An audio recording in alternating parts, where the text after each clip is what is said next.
नमस्कार दोस्तों, हम फिर से लेकर आ चुके हैं आप लोगों के लिए शाम की सभी ताजा और बड़ी खबरें।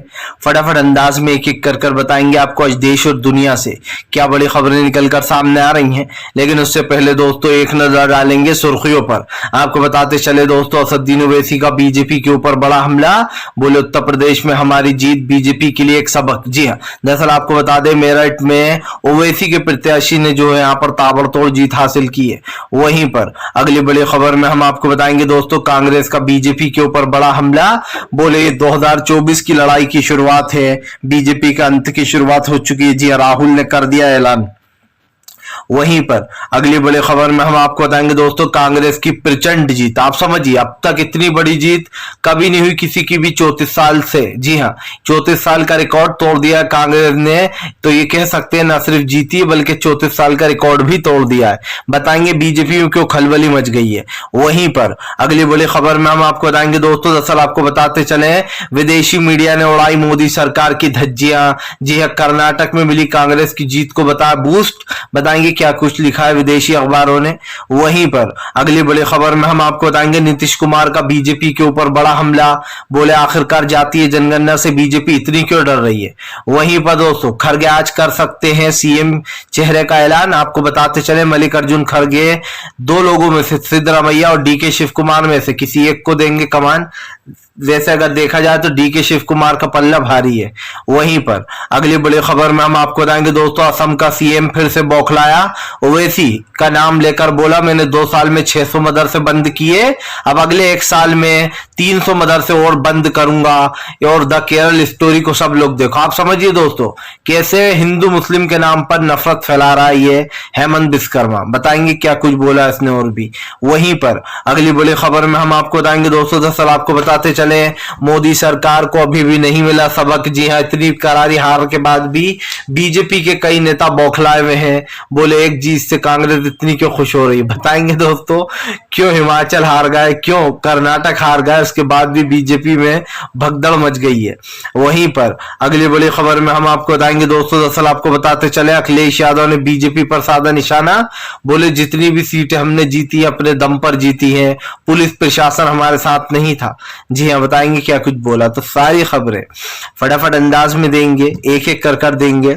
फिलहाल खैर चलिए बढ़ते हैं सबसे पहली और सबसे बड़ी खबर की ओर। दरअसल दोस्तों आपको बताते चले बीजेपी के ऊपर गरजे असदुद्दीन ओवैसी, भाजपा को लिया आड़े हाथ। आपको बताते चले ओवैसी ने अपनी जीत को प्रचंड जीत बताया है।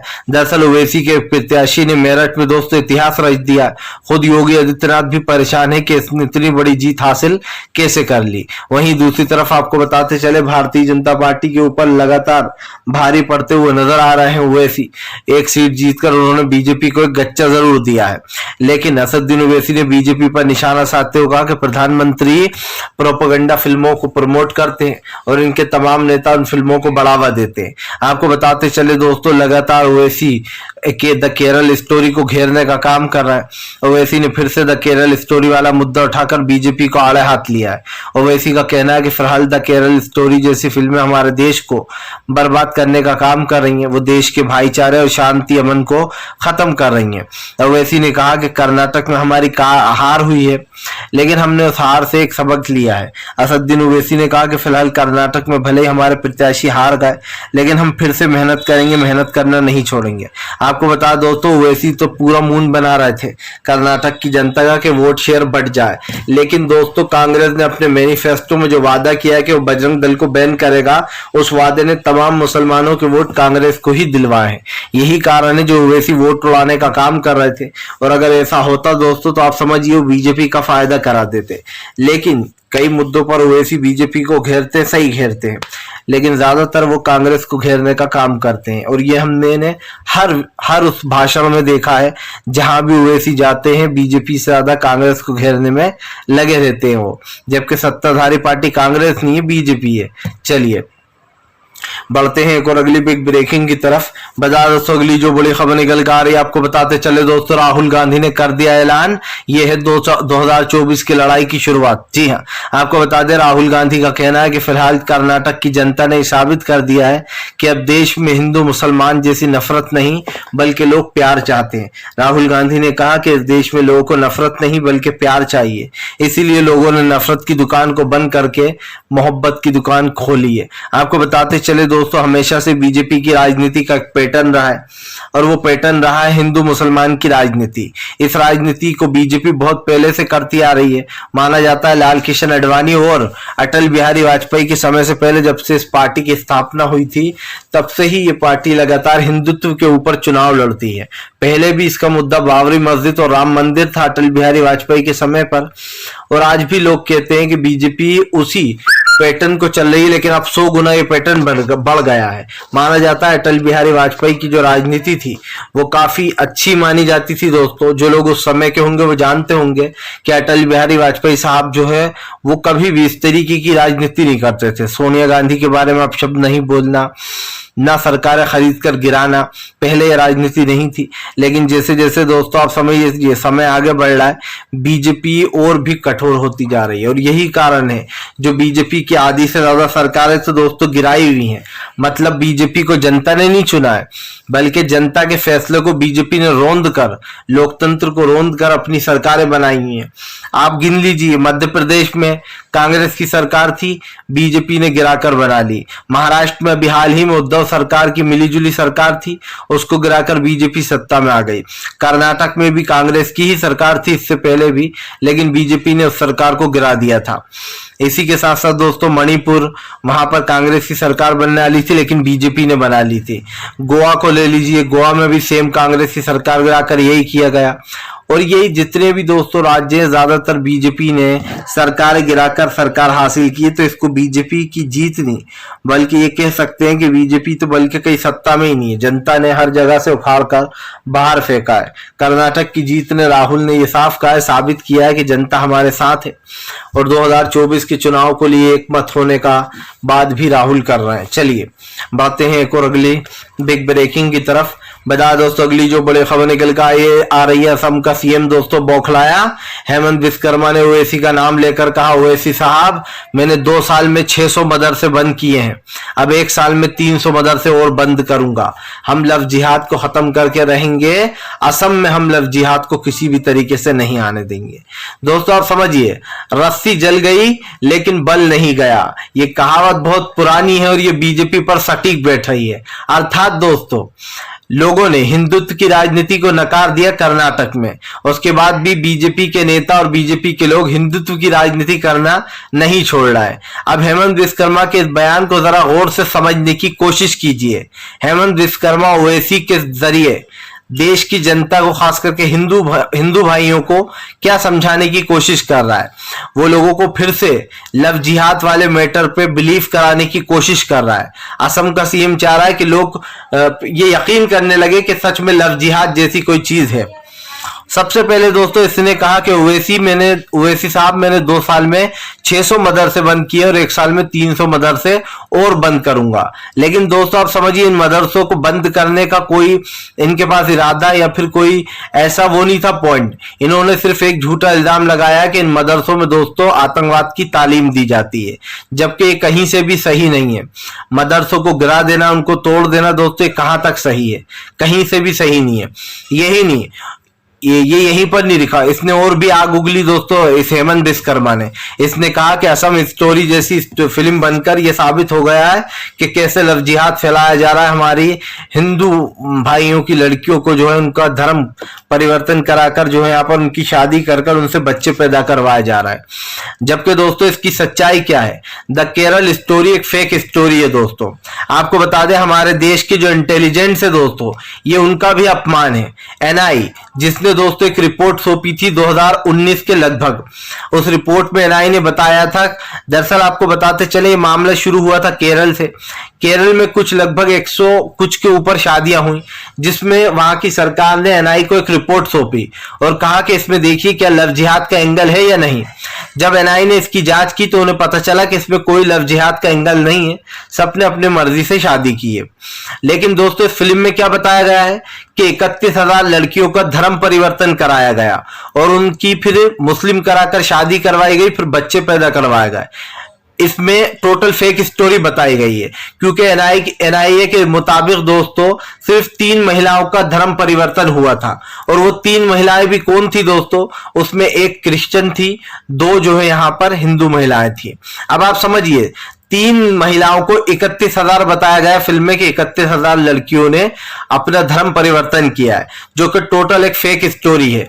जब फिल्म के मेकर से ये पूछा गया कि आपके पास क्या सबूत है कि 31,000 लड़कियों ने धर्म परिवर्तन किया है, तब दोस्तों आपको बताते चले मेकर्स जो है इधर उधर डोलाता रहा, कहता रहा कि जब फिल्म रिलीज होगी तब आपको खुद पता चल जाएगा। जब फिल्म रिलीज होने के बाद लोगों ने पूछा कि आपके पास क्या सबूत है, तो ये इतना चालाक था जिसने फिल्म को डायरेक्ट किया बनाया है, उसने दोस्तों अपने डिस्क्रिप्शन बॉक्स में से 31,000 हटा दिया और 3 रहने दिया।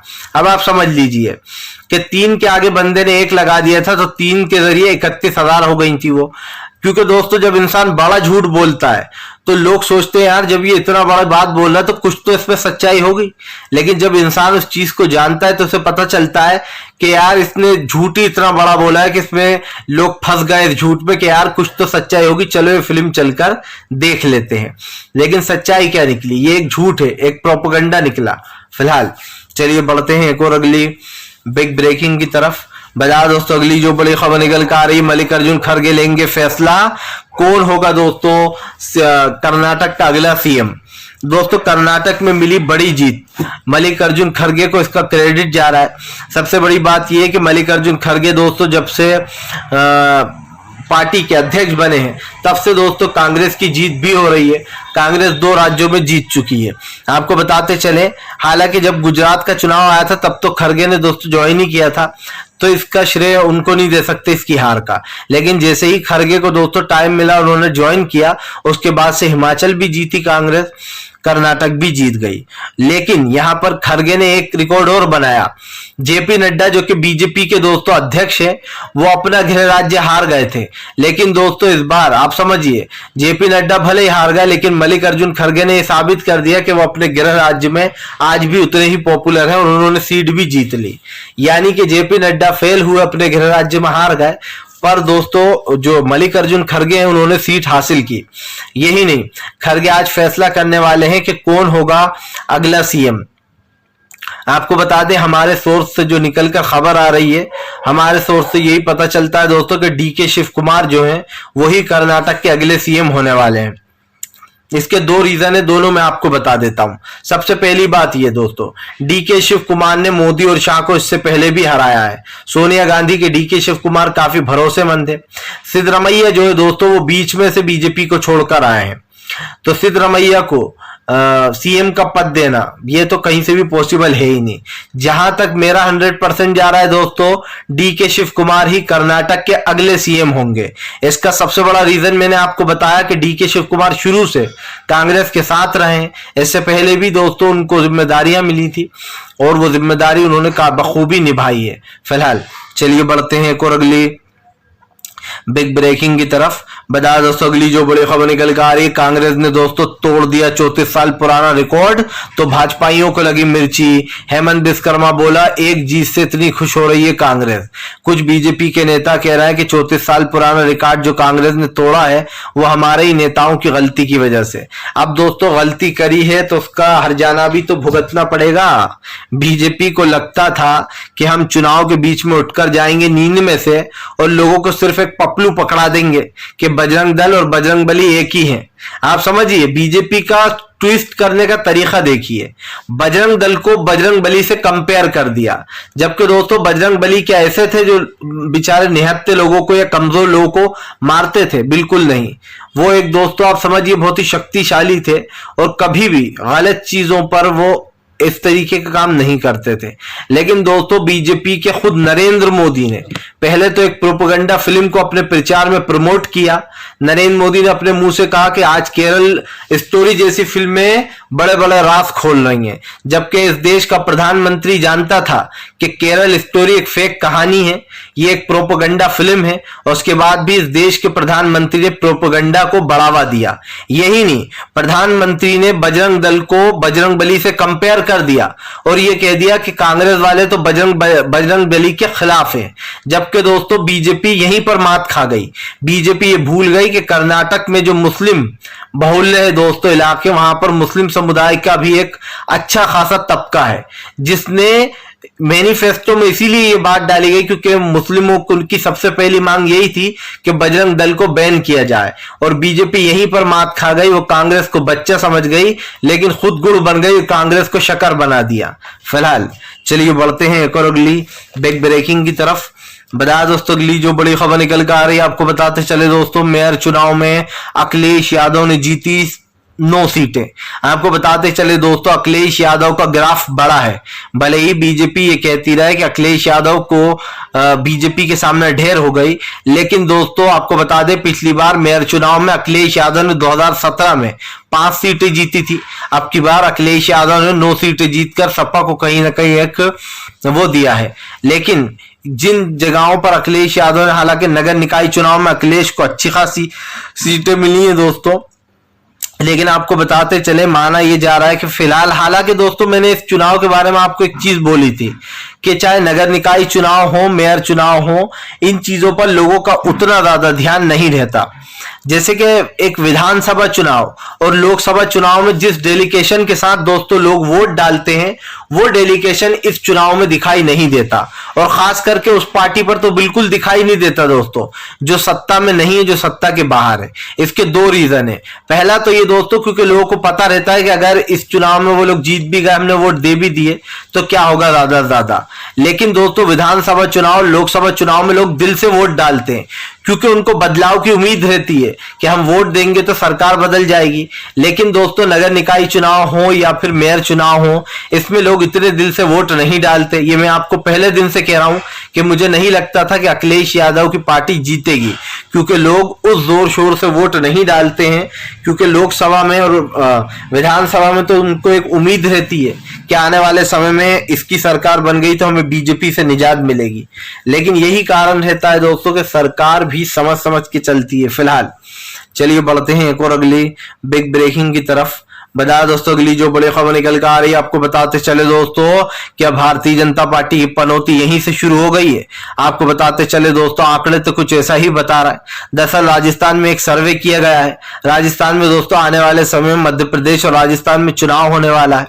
इससे पहले आपको बताते चले, राजस्थान में हालांकि अभी 8 महीने हैं, लेकिन दोस्तों एक सर्वे किया गया है, जिस सर्वे में ये पता चला है कि राजस्थान में अशोक गहलोत की सरकार वापस से दोहराएगी। जी हाँ, सर्वे ये बताता है कि अशोक गहलोत वापस से सत्ता में आएंगे और उन्हीं की सत्ता की चाबी उनके ही हाथ में रहेगी। यही नहीं दोस्तों, बताया ये भी जा रहा है कि कर्नाटक में अशोक गहलोत का राजस्थान मॉडल अपनाया गया है, जिसके चलते अशोक गहलोत में कांग्रेस में अशोक गहलोत का कद और भी बढ़ गया है। सवाल ये उठता है दोस्तों कि सचिन पायलट की ये जो बागीगिरी हो रही है, इसका क्या मायने निकल रहा है। इससे भी अशोक गहलोत को कोई नुकसान नहीं हो रहा है।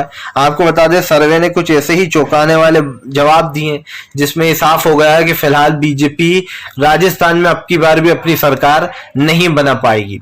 रही बात मध्य प्रदेश की दोस्तों, तो अगली बार का प्रियंका गांधी और राहुल गांधी जल्दी ही मध्य प्रदेश में अपना प्रचार शुरू करने वाले हैं। अब देखना यह होगा कि क्या पिछली बार की तरह इस बार भी मध्य प्रदेश, राजस्थान, इन तमाम राज्यों को फिर से कांग्रेस ही जीत लेगी। फिलहाल चलिए बढ़ते हैं एक और अगली बिग ब्रेकिंग की तरफ।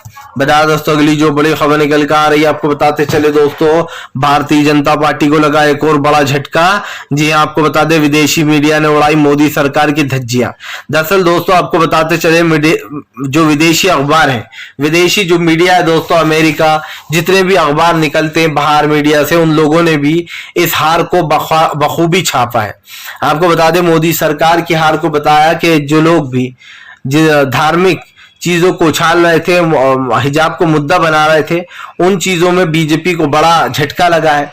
आपको बताते चले दोस्तों, बताया गया है कि धर्म के नाम पर राजनीति करने वाली बीजेपी कर्नाटक में बुरी तरीके से हारी। इससे विपक्ष को बूस्ट मिला है। जी हाँ, विपक्ष एकजुटता जो बिखरा हुआ था वो 2024 में एक होने की कोशिश करेगा। वहीं दूसरी तरफ दोस्तों, आप जानते हैं कि विपक्ष का वोट शेयर पिछली बार क्या था। अगर विपक्ष एक होता है तो